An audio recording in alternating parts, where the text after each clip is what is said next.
আলহামদুলিল্লাহি রাব্বিল আলামিন ওয়াসসালাতু ওয়াসসালামু আলা সাইয়্যিদিল আমবিয়াই ওয়াল মুরসালিন আম্মা বা'দ ফাআউযু বিল্লাহি মিনাশ শাইতানির রাজীম বিসমিল্লাহির রহমানির রহিম আসসালাতু ওয়াসসালামু আলাইকা ইয়া রাসূলুল্লাহ ওয়া আলা আলিকা ওয়া আসহাবিকা ইয়া হাবিবাল্লাহ আসসালাতু ওয়াসসালামু আলাইকা ইয়া নবিয়াল্লাহ ওয়াইলা আলিকা ওয়া আসহাবিকা ইয়া নূর আল্লাহ।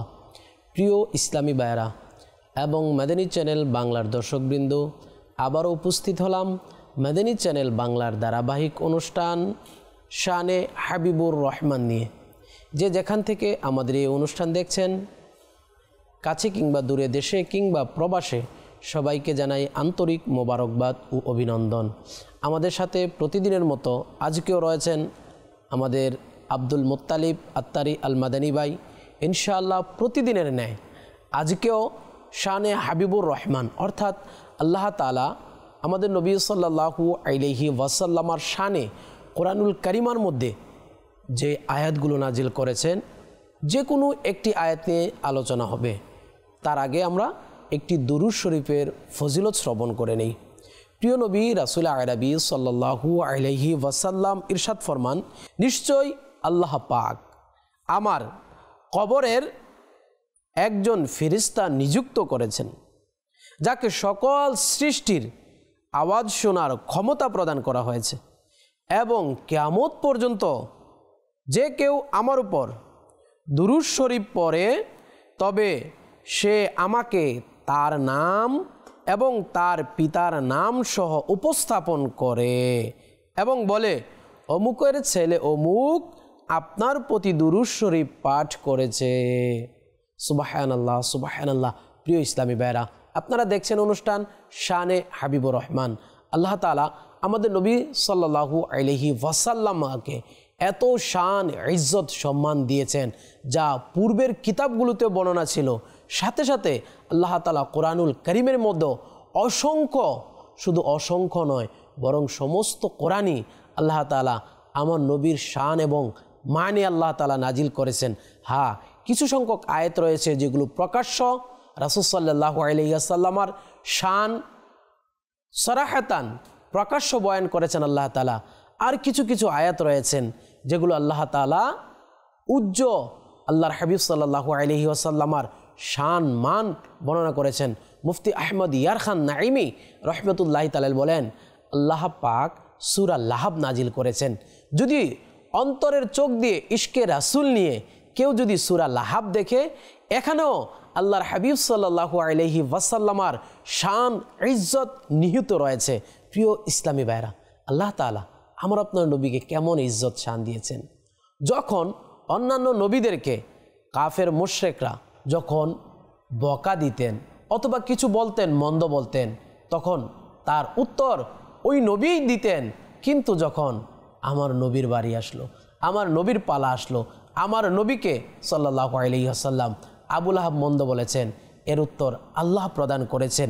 এরকম একটি চমৎকার আলোচনা নিয়ে আজকে চমৎকার বিষয় নিয়ে আলোচনা হবে। আমাদের সাথে রয়েছেন আব্দুল মুত্তালিব আত্তারি আল মাদানী ভাই। জি আব্দুল মুত্তালিব আত্তারি ভাই, আজকে কোন বিষয়ে আপনি আমাদের মাদানী চ্যানেল বাংলার দর্শকবৃন্দকে অবগত করতে চান, শোনাইতে চান? বিসমিল্লাহির রহমানির রহিম। আলহামদুলিল্লাহি রাব্বিল আলামিন ওয়াসসালাতু ওয়াসসালামু আলা সাইয়্যিদিল মুরসালিন আম্মা বা'দ ফাআউযু বিল্লাহি মিনাশ শাইতানির রাজীম বিসমিল্লাহির রহমানির রহিম। আল্লাহ পাকের দরবারে আবারও শুকরিয়া আদায় করছি যে মহান রব তাআলা রমজানুল মুবারক মাসে তার হাবিবের গুণকীর্তন করার তৌফিক দান করেছেন, যার গুণকীর্তন স্বয়ং রব করেছেন। এবং আপনিও বলেছেন যে পবিত্র কোরআনের সম্পূর্ণ গোটা কোরআনই হচ্ছে হুজুর সাল্লাল্লাহু আলাইহি ওয়াসাল্লামের নাত এবং গুণকীর্তন। তো তন্মধ্যে থেকে আজকে একটি প্রত্যক্ষভাবে যেখানে আল্লাহ তাআলা হুজুর সাল্লাল্লাহু আলাইহি ওয়াসাল্লামের প্রশংসা করেছেন একটি আয়াত নিব, সূরা ফাতিহা, প্রসিদ্ধ আয়াত। বলতে গেলে উলামায়ে আহলে সুন্নতের ঘরের মাঝে যারা আছে ছোট বড় সকলে এই আয়াত সম্পর্কে জানে।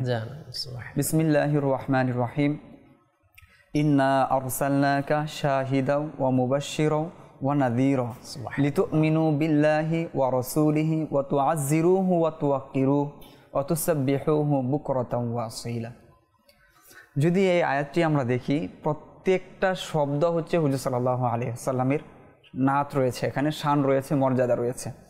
আল্লাহ তাআলা হুজুর সাল্লাল্লাহু আলাইহি ওয়াসাল্লামের ব্যাপারে বলছেন ইন্না আরসালনাকা, যে আমি আপনাকে প্রেরণ করেছি, পাঠিয়েছি। এমনি আপনি পাঠিয়েনি, সাথে কিছু বৈশিষ্ট্য আমি আপনাকে দিয়েছি। প্রথম বৈশিষ্ট্য হচ্ছে শাহিদ, আমি আপনাকে শাহিদ হিসাবে পাঠিয়েছি। আমি আপনাকে মুবাশশির হিসাবে পাঠিয়েছি, সুসংবাদ আপনি প্রদান করবেন। আমি আপনাকে নাজির হিসাবে পাঠিয়েছি। কেন? তিনটা বৈশিষ্ট্য দিয়ে আল্লাহ তাআলা পাঠিয়েছেন, আবার তিনটা কারণও সাথে উল্লেখ করেছেন যে বৈশিষ্ট্যগুলো কেন দিয়েছে। লিতুমিনু বিল্লাহি ওয়া রাসূলি, যেন যারা মুমিন রয়েছে, যারা মানুষ রয়েছে, তারা আল্লাহ ও রাসূলের উপর ঈমান আনবে। এটা তো সহজভাবে বুঝে আসে যে কেন রাসূলকে পাঠানো হলো রিসালাত দিয়ে। দ্বিতীয়ত বলা হচ্ছে এজন্য আমি পাঠিয়েছি ওয়া তুআযযিরুহু ওয়া তুওয়াক্কিরুহু, সুবহানাল্লাহ, আমি আপনাকে এই বৈশিষ্ট্যগুলো এই জন্য দিয়ে পাঠিয়েছি যে মানুষ আপনাকে তাজিম করবে, আপনাকে তাওকির করবে, সম্মান করবে। সর্বশেষ বলেন ওয়া তুসাব্বিহুহু বুকরাতান ওয়া আসীলা, এবং যে আপনি যখন মানুষের কাছে পয়গাম পৌঁছে দিবেন, রিসালাতের বার্তা পৌঁছে দিবেন, যে বিষয় দিয়ে আমি আপনাকে পাঠিয়েছি সেই বিষয়গুলো পৌঁছে দিবেন, অতঃপর বান্দার করণীয় হচ্ছে তারা আল্লাহ তাআলার সকাল সন্ধ্যা তাসবিহ করবে। তিনটা গুণ আল্লাহ তাআলা দিয়েছেন এবং তিনটা গুণের সাথে মাকসাদও জুড়ে দিয়েছেন। প্রথমত যদি আমরা দেখি, আল্লাহ তাআলা হুজুর সাল্লাল্লাহু আলাইহি ওয়াসাল্লামকে শাহিদ হিসাবে পাঠিয়েছেন। শাহিদের অর্থ কি রয়েছে, শাহিদের মর্মার্থ কি রয়েছে? বলেন যে শাহিদ যদি দেখি যে এর অর্থ সাক্ষ্য প্রদানকারী, তাহলে সেই অর্থের দিক থেকে যদি আমরা দেখি যে হুজুর সাল্লাল্লাহু আলাইহি ওয়াসাল্লাম হাজির ও নাজির। আচ্ছা, শাহিদ যে হবে তিনি প্রত্যক্ষদর্শী হবেন। জি, যেমন আল্লাহ রাসূল সাল্লাল্লাহু আলাইহি ওয়াসাল্লামের ব্যাপারে এসেছে, তিনি সাক্ষ্য দিচ্ছেন আশহাদু আল্লা ইলাহা ইল্লাল্লাহু ওয়া আশহাদু আন্না মুহাম্মাদান আবদুহু ওয়া রাসূলুহু। সাক্ষ্য আমরা দেই, এবং আল্লাহ রাসূল সাল্লাল্লাহু আলাইহি ওয়াসাল্লাম সাক্ষ্য দেন আশহাদু আল্লা ইলাহা ইল্লাল্লাহ, আমি সাক্ষ্য দিচ্ছি আল্লাহ তাআলা ব্যতীত আর কোনো মাবুদ নেই। আর এই পয়গামকে তিনি সকল মাখলুকের কাছে, বান্দার কাছে পৌঁছে দিয়েছেন। এখন এইখানে যে কথাটা আছে না, যে আমি সাক্ষ্য দিচ্ছি, এই যে শাহিদ হিসাবে আল্লাহ তাআলা পাঠিয়েছেন, হুজুর সাল্লাল্লাহু আলাইহি ওয়াসাল্লামের সাক্ষ্য হচ্ছে এটা পরিপূর্ণ, এটা পরিপক্ক। কিভাবে? আপনি যদি দেখেন যে আমি একটা কিতাব পড়ছি, কিতাবের প্রথম পৃষ্ঠার মাঝে কোনো একটি শব্দ আপনি পেলেন, কোনো একটি ঘটনা পেলেন, তো আপনি মানুষকে গিয়ে বলবেন যে আমি এই ঘটনাটা ওই কিতাবের মাঝে পেয়েছি, বা এই ঘটনাটা যদি আপনি জানতে চান, পেতে চান, তাহলে ওই কিতাব আপনি দেখেন, ওই কিতাবের মাঝে পেয়ে যাবেন। এটা হচ্ছে হ্যাঁবাচক সাক্ষ্য বা হ্যাঁবাচক একটা স্বীকৃতি। আবার কিছু বিষয় আছে নাবাচক স্বীকৃতি দেওয়া, যে আপনি এই যে ঘটনাটা বলেছেন, এই ঘটনাটা এই কিতাবের মাঝে নেই। তো যখন আপনি এই কথাটা বলবেন, তখন এর অর্থ দাঁড়াবে সম্পূর্ণ কিতাবটা আপনি পড়েছেন। না পড়লে তো আপনি বলতে পারবেন না যে এই ঘটনাটা ওই কিতাবের মাঝে না, মানে প্রত্যেকটা লাইন আপনি পড়েছেন। তো অনুরূপভাবে হুজুর সাল্লাল্লাহু আলাইহি ওয়াসাল্লাম যে বান্দার কাছে পৌঁছে দিচ্ছেন যে আল্লাহ তাআলা ব্যতীত আর কোনো মাবুদই নেই। আল্লাহ তাআলা ব্যতীত আর কোনো মাবুদ নেই, আল্লাহ তাআলা ব্যতীত আর কোনো মাবুদ নেই। তো ওই ব্যক্তি সেটা বলতে পারবে যার সমগ্র কায়নাত সম্পর্কে জ্ঞান আছে, সমগ্র মাখলুকাত সম্পর্কে যার ধারণা আছে, যে মাবুদ হওয়ার জন্য যে বৈশিষ্ট্যগুলো দরকার, মাবুদ হলে পরে যে গুণগুলো মাবুদের কাছে থাকে, সেই গুণগুলো শুধুমাত্র আল্লাহ তাআলার আছে। সমগ্র মাখলুক আমি দেখে নিয়েছি, এই গুণগুলো আল্লাহ তাআলা ব্যতীত আর কারো কাছে আমি পাইনি। এই জন্যই আল্লাহ রাসূল সাল্লাল্লাহু আলাইহি ওয়াসাল্লাম সাক্ষ্য দিচ্ছেন লা ইলাহা, কোনো মাবুদ নেই। এটা কিন্তু অনেক বড় একটা বিষয়, আর এই বার্তাটাই কিন্তু তিনি মাখলুকের কাছে পৌঁছে দিয়েছেন, যে পরবর্তীতে আল্লাহ তাআলার পক্ষ থেকে যে আল্লাহ তাআলা তাকে পাঠিয়েছেন ইন্না আরসালনাকা শাহিদ। তো এর একটা অর্থ এরকমও করেছেন যে হুজুর সাল্লাল্লাহু আলাইহি সাল্লাম সমগ্র মাখলুককে দেখে নিয়েছে এবং সমগ্র মাখলুকের মাঝে পর্যবেক্ষক, যে মাখলুকের কি বৈশিষ্ট্য রয়েছে, কি গুণ রয়েছে, কি কোয়ালিটি রয়েছে, সে বিষয়টি হুজুর সাল্লাল্লাহু আলাইহি ওয়াসাল্লাম জানেন।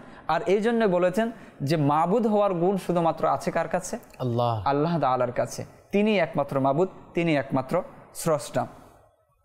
এখন যদি আমরা দেখি যে আল্লাহ তাআলা আল্লাহ রাসূল সাল্লাল্লাহু আলাইহি সাল্লামকে শাহিদ হিসাবে পাঠিয়েছেন, সাক্ষ্যদানকারী, এবং বিভিন্ন জায়গায় এই বিষয়ে এসেছে যে আল্লাহ তাআলা হুজুর সাল্লাল্লাহু আলাইহি ওয়াসাল্লামকে কিয়ামতের দিন সাক্ষ্যদানকারী হিসাবে উঠাবেন এবং সমগ্র মাখলুকের যে হিসাব নিকাশ যখন নেওয়া হবে তখন হুজুর সাল্লাল্লাহু আলাইহি সাল্লামকে জিজ্ঞাসা করা হবে যে তারা কি সত্য বলছে কিনা, তার আমল কি ছিল। এবং এই আয়াতের ব্যাখ্যার মধ্যেও বলা হয়েছে যে ইন্না আরসালনাকা শাহিদা, এর অর্থ হচ্ছে যে আপনি আপনার উম্মতের আমল এবং আহওয়াল হিসাবে হচ্ছেন সাক্ষী, ঠিক আছে, সাক্ষ্যদানকারী, এবং তাদের অবস্থা সম্পর্কে আপনি জানেন। কিয়ামতের ময়দানে উম্মতের ব্যাপারে যখন প্রশ্ন করা হবে হুজুর সাল্লাল্লাহু আলাইহি ওয়াসাল্লাম সাক্ষ্য দিবেন, তো সাক্ষ্যটা দিবেন কিভাবে? কারণ সাক্ষী দিতে হলে তো একটা জিনিসকে আপনাকে দেখতে হবে। কারণ সাক্ষীর কেউ যদি কারো কাছ থেকে শুনে সাক্ষী দেয় তাহলে তার সাক্ষী কিন্তু গ্রহণযোগ্য হবে না। কারণ সাক্ষী দিতে হলে ওই জায়গার মধ্যে উপস্থিত থাকতে হবে, না হয় নিজের চোখ দিয়ে দেখতে হবে, তারপরে সাক্ষ্য গ্রহণযোগ্য হবে। যেটা আমাদের দুনিয়ার মধ্যে কিন্তু কোর্ট কাছারির মধ্যে যে সাক্ষ্যটা গ্রহণ হয়, কেউ যদি বলে আমি ইমুক জন থেকে শুনেছি সাক্ষ্য দিচ্ছি, বলবে না, তার সাক্ষ্য গ্রহণযোগ্য হবে না। তো সাক্ষী দিতে হলে উপস্থিত থাকতে হবে অথবা দেখতে হবে। যেহেতু আল্লাহর হাবিব সাল্লাল্লাহু আলাইহি ওয়াসাল্লাম কিয়ামতের ময়দানে আমাদের জন্য সাক্ষী হিসেবে সাক্ষ্য দিবেন, আমাদের সাক্ষী উনি, আমাদের বিষয়ে উনি সাক্ষ্য দিবেন। তার মানে আমরা কি করছি না করছি এই বিষয়ে আল্লাহর হাবিব অবগত আছেন। আল্লাহ তাআলা আমার আল্লাহর হাবিব সাল্লাল্লাহু আলাইহি ওয়াসাল্লামকে অবগত করে দিচ্ছেন, জানিয়ে দিচ্ছেন। গত অনুষ্ঠানেও কিন্তু শুনেছি যে আল্লাহ রাসূল সাল্লাল্লাহু আলাইহি ওয়াসাল্লাম বলেছেন যে আমি আল্লাহ পাককে দেখেছি, আল্লাহ তাআলা তার কুদরতি হাত আমার উভয় কাঁধের মাঝখানে রেখেছেন, তখন আমি এর শীতলতা অনুভব করেছি, সমগ্র মাখলুকাত আমার নিকট উজ্জ্বল হয়ে দেখা দিয়েছে এবং আমি যা নেওয়ার নিয়ে নিয়েছি, যা দেখার দেখে নিয়েছি। এবং কিতাবের মধ্যে তো রয়েছে যে আল্লাহ তাআলা হুজুর সাল্লাল্লাহু আলাইহি ওয়াসাল্লামকে সকল কিছু শিক্ষা দিয়েছেন, ওয়া আল্লামাকা মা লাম তাকুন তাআলাম, যা কিছু হয়েছে এবং যা কিছু হবে সবকিছু হুজুর সাল্লাল্লাহু আলাইহি ওয়াসাল্লামের ইলমের মাঝে রয়েছে। এবং কাসিদায়ে বুরদা শরীফের মধ্যে যদি দেখি সেখানে ওই বিষয়টি উল্লেখ করা হয়েছে যে লৌহে মাহফুজের মাঝে আল্লাহ তাআলা সকল ইলমকে কি করেছেন, লিপিবদ্ধ করে রেখেছেন। তো সেই লৌহ মাহফুজের ইলম হুজুর সাল্লাল্লাহু আলাইহি ওয়াসাল্লামের ইলমের একটি অংশ মাত্র বলা হয়েছে। তো সেই ইলম এখন বলা হচ্ছে যে হুজুর সাল্লাল্লাহু আলাইহি ওয়াসাল্লাম যে সবকিছু দেখেন, শাহিদ এবং সাক্ষীদাতা হিসাবে যেহেতু তিনি হবেন, তো মুশাহাদার বিষয়টি তার মাঝে থাকতে হবে, প্রত্যক্ষদর্শী যে বিষয়টা সেই বিষয়টি থাকতে হবে। তো হুজুর সাল্লাল্লাহু আলাইহি ওয়াসাল্লামের মাঝে কেমন ছিল প্রত্যক্ষদর্শী বিষয়টা, যে সকল কিছু তিনি দেখেছেন। এক তো হাদিসের মধ্যে এটাও আমরা দেখি যে আল্লাহ রাসূল সাল্লাল্লাহু আলাইহি ওয়াসাল্লাম বলেন যে আল্লাহ তাআলা আমার সামনে দুনিয়াকে উপস্থাপন করেছেন, ইন্নাল্লাহা রাফা লিদ-দুনিয়া, যে আল্লাহ তাআলা আমার সামনে দুনিয়াকে উপস্থাপন করেছে এবং দুনিয়ার মাঝে যা কিছু কিয়ামত পর্যন্ত হবে সেই সবকিছু আল্লাহ তাআলা আমার কাছে কি করেছেন, উপস্থিত করেছেন। এবং সেগুলো আমি এমনভাবে দেখেছি যেভাবে আমি আমার নিজের হাতের তালুকে দেখছি। অর্থাৎ প্রত্যক্ষদর্শী শাহিদ কেমন হওয়া উচিত, কোয়ালিটি তার মাঝে কেমন হবে, বৈশিষ্ট্য কেমন থাকতে হবে, সেটাও কিন্তু আল্লাহ তাআলা হুজুর সাল্লাল্লাহু আলাইহি সাল্লামকে দিয়ে দিয়েছেন। এই যে শাহিদ শব্দটা, শাহিদ শব্দের অর্থ তো সাক্ষীদাতা, অথবা শাহিদ শব্দের অর্থ হচ্ছে হাজির ও নাজির। সে বিষয়ে ইনশাআল্লাহ আসবো যে হাজির নাজির আসলে কেমন এই শাহিদের মাঝে চলে আসে, এবং এর একটা অর্থ যে হাজির সেটাও উলামায়ে কেরাম এবং কিতাবের মাঝে পাওয়া যায়, সেই বিষয়টা আমি ওইটাই মানে স্পষ্ট করতে চাচ্ছিলাম মাদানী চ্যানেল বাংলার দর্শকবৃন্দকে। আল্লাহ তাআলা পবিত্র কোরআনুল কারীমের মধ্যে ইরশাদ করেছেন, ইন্না আরসালনাকা শাহিদাও ওয়া মুবাশশিরাও ওয়া নাযীরা, আমি আপনাকে প্রেরণ করেছি শাহিদ, সাক্ষীদাতা। আর সাক্ষী দিতে হলে তার উপস্থিত থাকতে হবে। উপস্থিত মানে কি হাজির হওয়া, সাক্ষী দিতে হলে তাকে দেখতে হবে, দেখাটা মানে কি নাজির। হাজির এবং নাজির, হাজির এটা ইসমে ফাইলের সিগা, নাজিরও ইসমে ফাইলের সিগা। হাজির বলা হয় সশরীরে উপস্থিত থাকাটা। সশরীর মানে কি, হাত আছে, পা আছে, অঙ্গ প্রত্যঙ্গ আছে, এই অঙ্গ প্রত্যঙ্গ নিয়ে উপস্থিত থাকাটাকে বলা হয় হাজির। আর নাজির শব্দের অর্থ হচ্ছে উপস্থিত না কিন্তু দেখতেছে। যেমন আমি এখান থেকে আমার চোখের দৃষ্টি যতটুকু যাচ্ছে এর মধ্যে যা কিছু হচ্ছে সব কিছু আমি দেখছি, কিন্তু আমি কিন্তু এখানে আছি কিন্তু দেখছি অনেক দূর পর্যন্ত। তো আল্লাহর হাবিব সাল্লাল্লাহু আলাইহি ওয়াসাল্লাম হচ্ছে হাজির এবং নাজির। আল্লাহর হাবিব যদি চায় যে কোনো আশিকের ঘরে যে কোনো আশিককে যে কোনো সময় দেখা দেওয়ার জন্য উপস্থিত হতে পারে, অথবা আল্লাহর হাবিব যদি চায় তার কবরে আনোয়ার থেকে পুরো পৃথিবীর মধ্যে যা কিছু হচ্ছে এবং যা কিছু হবে দেখতে পারে। যেরকম আমরা দুরূদ শরীফের ফজিলতের মধ্যে শুনতে পারলাম যে আল্লাহর হাবিবের কবরের মধ্যে যে ফেরেশতা রয়েছে, যে গোলাম রয়েছে, দরবারে আনোয়ারের যে খাদিম রয়েছে, ওই খাদিমের দৃষ্টিশক্তির পাওয়ার এতটুকু যে পৃথিবীর যে কোনো প্রান্ত থেকে যে আশিকে রাসূল দুরূদ শরীফ পাঠ করে ওই খাদিমে রসুল রাসূল সাল্লাল্লাহু আলাইহি ওয়াসাল্লামার দরবারের খাদিম জেনে যায় এবং দেখে যায়। খাদিমের যদি এতটুকু পাওয়ার হতে পারে তাহলে শাহানশার বাদশার কিরকম পাওয়ার হবে। সুবহানাল্লাহ সুবহানাল্লাহ। তারপরে আব্দুল মুত্তালিব ভাই রাসূল সাল্লাল্লাহু আলাইহি ওয়াসাল্লাম যে হাজির হতে পারে, উপস্থিত হতে পারে, অসংখ্য ঘটনা তো রয়েছে না যে কাসিদে বুরদার মধ্যে, যে আমরা সেদিকে আসব। আমি কিছু বিষয় দিয়ে হুজুর সাল্লাল্লাহু আলাইহি সাল্লাম এর দৃষ্টিশক্তি কিরকম, কেমন ভাবে তিনি দেখতেন। সুবহানাল্লাহ সুবহানাল্লাহ। হুজুর সাল্লাল্লাহু আলাইহি সাল্লাম একদা উহুদে গেলেন, সেখানে গিয়ে আলোচনা করলেন এবং সাহাবায়ে কেরামদের উদ্দেশ্য করে বলতে লাগলেন যে আমি এখান থেকে আমি হাউজে কাউসার দেখতে পাচ্ছি। সুবহানাল্লাহ। হাউজে কাউসার কোথায়? সে জান্নাতে। নামাজের মাঝে হুজুর সাল্লাল্লাহু আলাইহি সাল্লাম নামাজ পড়াচ্ছেন, তো নামাজের মধ্যে জান্নাতের দিকে হাত বাড়ালেন এবং সেখানে যে জান্নাতের যে আঙ্গুর সেটা পর্যন্ত হাত পৌঁছে গিয়েছে হুজুর সাল্লাল্লাহু আলাইহি ওয়াসাল্লাম। অর্থাৎ হুজুর সাল্লাল্লাহু আলাইহি ওয়াসাল্লামের দৃষ্টিশক্তি, তার ক্ষমতা, সক্ষমতা যে আল্লাহ তাআলা কেমন ভাবে দিয়েছেন এই বিষয়গুলো এখানে প্রতীয়মান হয়। এখন আপনি বলেছেন যে হুজুর সাল্লাল্লাহু আলাইহি ওয়াসাল্লাম যে হাজির হতে পারেন, নাজির হতে পারেন, এটা কিন্তু আমরা বিভিন্নভাবে বিভিন্ন জায়গায় দেখতে পারি। ঘটনার দিকে পরে আসব, কিছু বিষয় আগে আরো দলিল হিসাবে আমি যদি দিই যে হুজুর সাল্লাল্লাহু আলাইহি ওয়াসাল্লাম যে হাজির এবং নাজির, আপনি চমৎকার বলেছেন যে সাক্ষ্যদানকারী হওয়ার জন্য দুইটা বিষয় লাগবে, হাজির হতে হবে এবং নাজিরও হতে হবে। একজন হাজির আছে, সে নাজির না, তার সাক্ষ্য কিন্তু গ্রহণযোগ্য হবে না। হাজির এবং নাজির দুইটা কোয়ালিটি যখন ব্যক্তির মাঝে থাকবে তখনই হচ্ছে সে শাহিদ। আর সেই শাহিদ হিসাবে আল্লাহ তাআলার পক্ষ থেকে হুজুর সাল্লাল্লাহু আলাইহি ওয়াসাল্লাম এসেছেন, তো কত বড় শাহিদ তিনি হতে পারেন। এখন হাজির হওয়ার যে বিষয়টা আছে সে বিষয়ে যদি আমি বলি, আমরা যখন জানাজার নামাজ পড়ি তখন আমরা দোয়া কি করি? আল্লাহুম্মা গফিরলি হাইয়িনা ওয়া মাইয়িতিনা ওয়া শাহিদিনা ওয়া গায়িবিনা। দেখেন এখানে গায়বের বিপরীত কি না, শাহিদ নিয়ে আসে। অনুপস্থিতের বিপরীতে কি আনা হয়েছে? উপস্থিত। তখন এখন যদি কেউ বলে শাহিদের অর্থ তো হাজির নেওয়া যাবে না, তাহলে এখানে কি অর্থ নেওয়া? এটার অর্থ যদি আপনি বলে দেন তাহলে মাদানী চ্যানেল বাংলার দর্শকবৃন্দ বুঝতে সহজ হবে।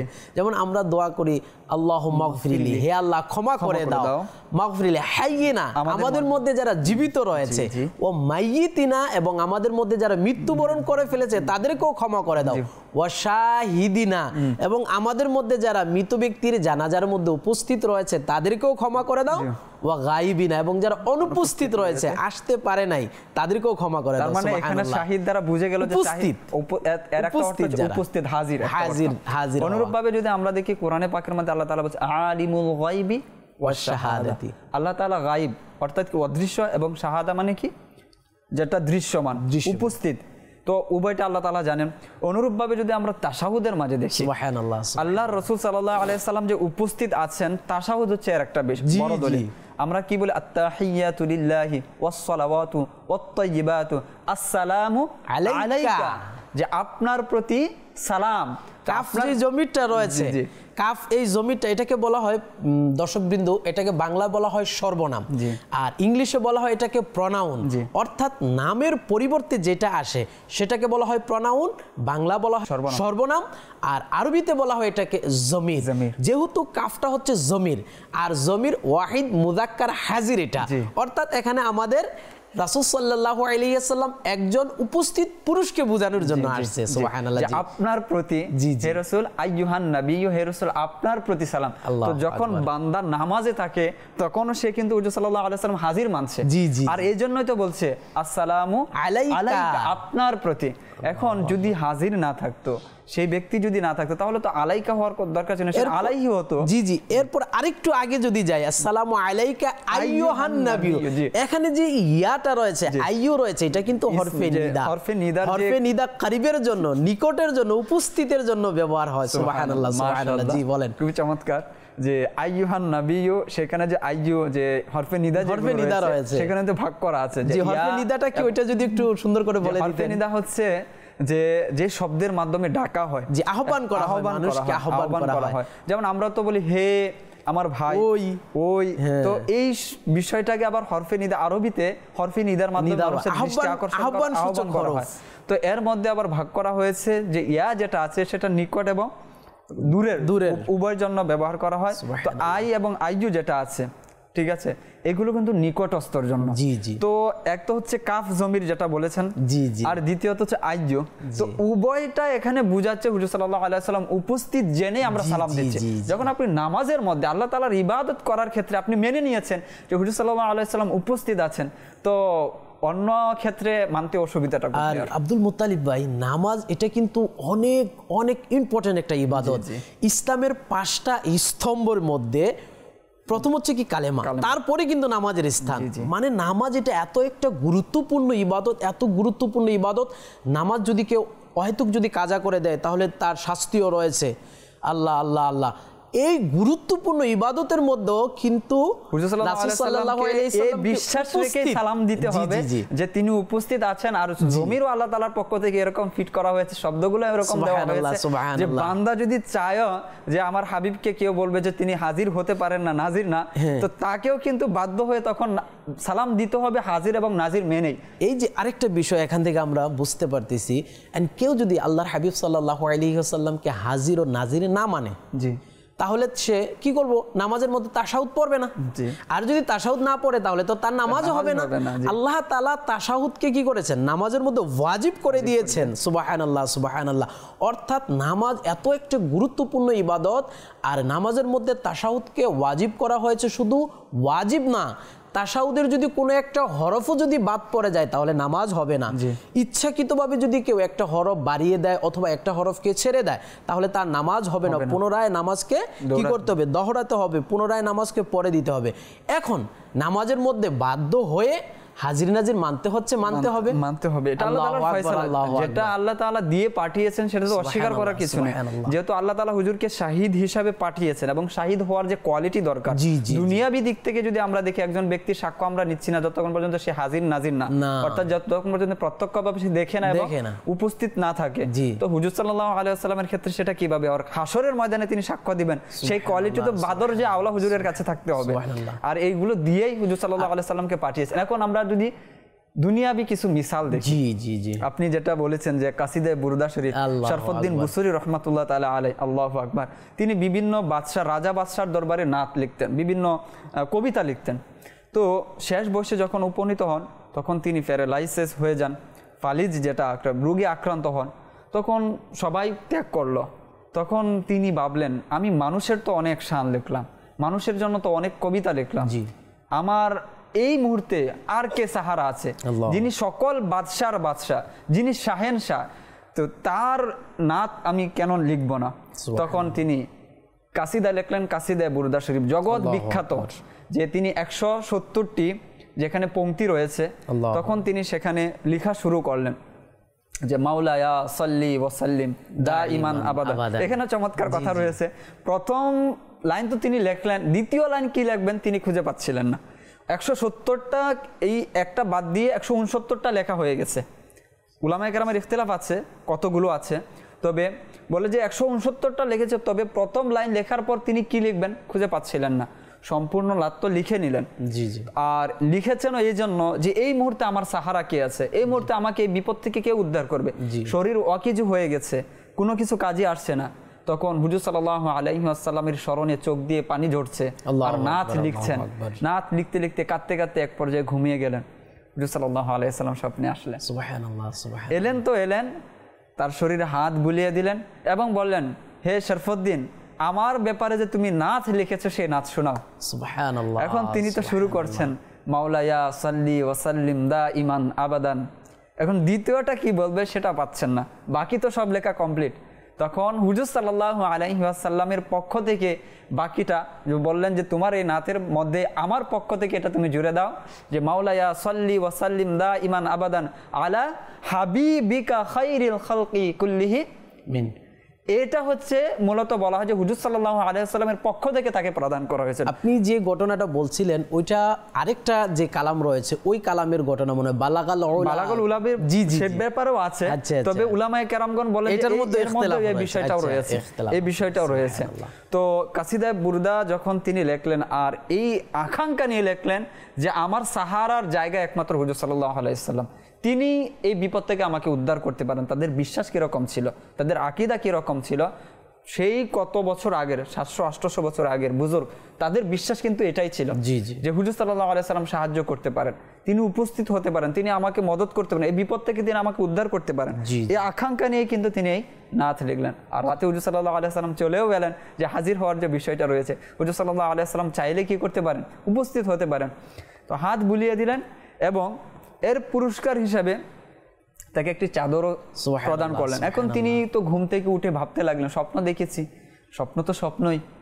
এখন হাদিসে পাকের মধ্যে তো এসেছে যে আমাকে স্বপ্নে দেখেছে, সে প্রকৃতপক্ষেই দেখেছে।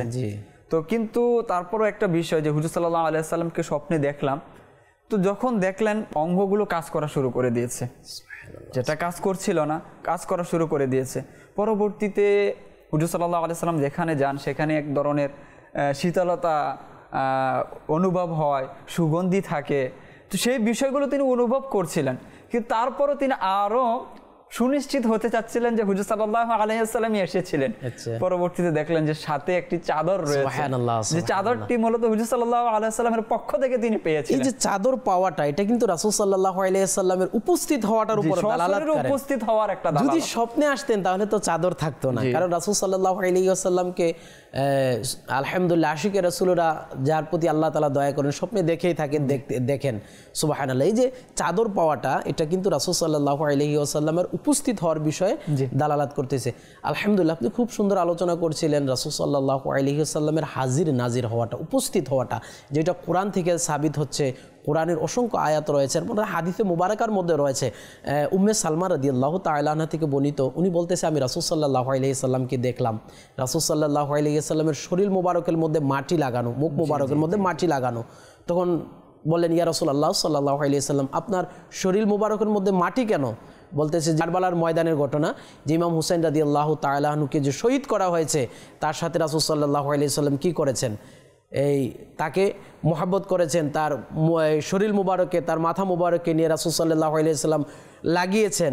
এই বিষয়টা উঠে আসতেছে। তো হাদিসে মুবারকার মধ্যে কিন্তু রয়েছে রাসূল সাল্লাল্লাহু আলাইহি সাল্লাম হাজির ও নাজির। এই বিষয়টা একটা হচ্ছে স্বপ্নে, যেটা কাসিদা বুরদা শরীফে হুজুর সাল্লাল্লাহু আলাইহি সাল্লাম যে উপস্থিত হয়েছেন, এর তো এই চাদরের মাধ্যমে বোঝা যায়। আর এই কাসিদার নাম দেওয়া হয়েছে কাসিদায়ে বুরদা। বুরদা শব্দের অর্থ হচ্ছে চাদর, অর্থাৎ সেই চাদরের সাথে সম্পৃক্ত লেখে পরবর্তীতে এই কাসিদার নাম রাখা হয়েছে। যদি আমরা দেখি আল্লামা সাআতুদ্দিন তাফতাজানি রাহমাতুল্লাহ তাআলা আলাইহির জীবনের মধ্যে যদি দেখি, যে তিনি এতটাই দুর্বল মেধাশক্তির অধিকারী ছিলেন যে টিচার উদাহরণ দিত দুর্বল মেধার, যে আল্লামা সাআতুদ্দিন তাফতাজানি রাহমাতুল্লাহ তাআলা আলাইহিকে দিয়ে, যে কেউ যদি স্থূল বুদ্ধির অধিকারী হয় তাকে মূলত বলা হতো যে এত এর মতো হয়ে গেছে। এতটাই তিনি দুর্বল মেধাশক্তির অধিকারী ছিলেন। যখন এক রাতে তিনি পড়ছিলেন, অধ্যয়ন করছিলেন, এক বুজুর্গ আসলেন, বললেন যে আসো বাইরে চলি। তো বললেন, আমি তো এমনি পড়া পারি না, আমি আবার এখন আপনার সাথে বাইরে গেলে তো পড়বো কখন? পড়া তো এমনি পারি না। কিছুক্ষণ পর আবার এলেন, এসে বললেন যে হুজুর সাল্লাল্লাহু আলাইহি সাল্লাম তোমাকে ডাকছে, চলো। দৌড়ে তিনি গেলেন আল্লামা সাআতুদ্দিন তাফতাজানি রাহমাতুল্লাহ তাআলা আলাইহি খালি পায়ে। তো সেখানে গেলেন, গিয়ে হুজুর সাল্লাল্লাহু আলাইহি ওয়াসাল্লামের কাছে আরজি জানালেন, ইয়া রাসূলুল্লাহ, আমি তো, আমার মেধা তো এরকম অবস্থা আছে, আপনি তো জানেন, আপনাকে শাহিদ হিসাবে পাঠিয়েছে, আপনার উম্মতের আমল আহওয়াল সম্পর্কে জানেন, আমার অবস্থা সম্পর্কেও আপনি জানেন। তো হুজুর সাল্লাল্লাহু আলাইহি ওয়াসাল্লাম তাকে কি করেছিলেন? থুতু মুবারক দিয়েছিলেন, দাহান মুবারক। তো লাওয়াবে দহান যেটা রয়েছে সেটা তিনি দিয়েছিলেন। এরপর থেকে যে আল্লামা সাআতুদ্দিন তাফতাজানি রাহমাতুল্লাহ তাআলা আলাইহি এতটা মেধাশক্তির অধিকারী হয়েছিলেন যে জগৎ বিখ্যাত কিতাব তিনি লিখে গিয়েছেন। এমনকি এখন যারা আলিম হয় তার কিতাব পড়ে আলিম হয়। আকাইদের যে কিতাব রয়েছে, আকাইদে নাসফিয়া, সেই কিতাব রয়েছে। তো এই যে কিতাবগুলো রয়েছে, প্রকৃতপক্ষে যদি কেউ আলিম হতে চায় তাহলে সে মূলত আল্লামা সাআতুদ্দিন তাফতাজানি রাহমাতুল্লাহ তাআলা আলাইহির কিতাব পড়তে হবে তাকে। তো বোঝা যায় যে একটা হচ্ছে স্বপ্নযোগে হুজুর সাল্লাল্লাহু আলাইহি সাল্লামকে দেখা সম্ভব এবং হুজুর সাল্লাল্লাহু আলাইহি সাল্লাম এসে থাকেন, আর সশরীরে বাহ্যিকভাবে হুজুর সাল্লাল্লাহু আলাইহি সাল্লাম এসে থাকেন। এই বিষয়গুলো প্রিয় মাদানী চ্যানেল বাংলার দর্শকবৃন্দ, খুব সুন্দর আলোচনা শুনছিলাম আমরা মুত্তালিব আত্তারি আল মাদানী বাইর থেকে। আলহামদুলিল্লাহ, এটাও স্পষ্ট হয়ে গেল যে আল্লাহর হাবিব সাল্লাল্লাহু আলাইহি ওয়াসাল্লাম যে হাজির ও নাজির, এটা কোরআনের আয়াত দ্বারা প্রমাণিত হয়েছে, হাদিসে মুবারাকা দ্বারা প্রমাণিত হয়েছে, এবং আকাবির যারা রয়েছে, আমাদের পূর্ববর্তী বুজুর্গ যারা রয়েছে, এটা দ্বারাও প্রমাণিত হয়েছে। একজন আজরাইল যদি একই সময়ে একই দিনে যদি পৃথিবীর বিভিন্ন প্রান্তে পৌঁছে যেতে পারে, আর আমাদের নবী সাল্লাল্লাহু আলাইহি ওয়াসাল্লাম ফেরেশতা থেকে উত্তম, শুধু উত্তম নয়, সমস্ত নবীদেরও নবী যিনি, উনি অবশ্যই উপস্থিত হতে পারে। আল্লাহ তাআলার ক্ষমতা বলে, আল্লাহ তাআলা আমাদেরকে বোঝার মতো তৌফিক দান করুক। ইনশাআল্লাহ উপস্থিত হব অন্য কোনো বিষয় নিয়ে, অন্য কোনো পর্বে। সে পর্যন্ত ভালো থাকুন, সুস্থ থাকুন, মাদানী চ্যানেল বাংলার সঙ্গে থাকুন। সাল্লু আলাল হাবিব সাল্লাল্লাহু তাআলা আলা মুহাম্মদ।